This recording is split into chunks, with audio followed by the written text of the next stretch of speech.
আসসালামু আলাইকুম, আশা করি সবাই ভালো আছেন। আবারও স্বাগতম সবাইকে আমার আরও একটি নতুন ভিডিওতে।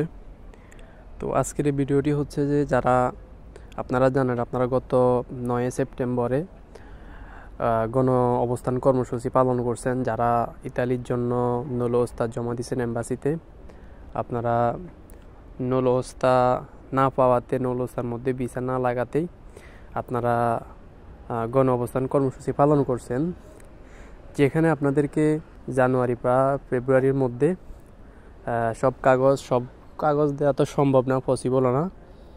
যতটুকু পারে দিয়ে দেওয়ার সম্ভাবনা খুবই বেশি, মানে এরকম একটা আস্থা দিয়েছেন অ্যাম্বাসিডররা। তো যাই হোক, এখানে আসলে মেন কথা হচ্ছে যারা 2023-এ নৌল ওস্তা পাইছেন, তো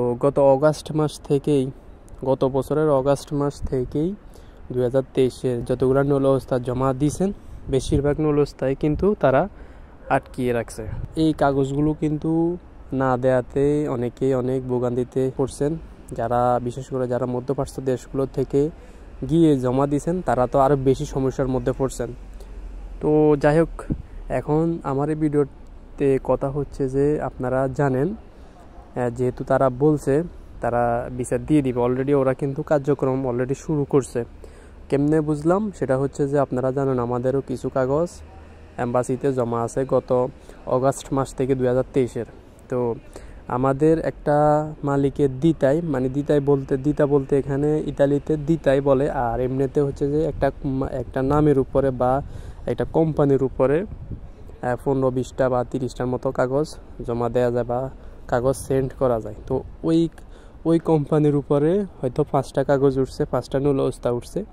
ওই নৌল ওস্তাগুলার মেল দিছে, ওই নৌল ওস্তাগুলোর জন্য মেল দিছে যে আপনার কি এই লোকটা লাগবে কিনা বা আপনার এই লোকগুলো লাগবে কিনা। বিশেষ করে একজনের জন্য আসছে। তো ওই মালিকে আরও কয়টা আছে, তো এখন ওই মালিকে বলছে যে এভাবেই যে আমার একটা কাগজের মেল আসছে, আমার এই লোকটা লাগবে কিনা, যদি লাগে তাহলে ওদেরকে ওইভাবে ইনফরমেশন দেওয়ার জন্য, তাহলে ওরা ভিসা দিবে।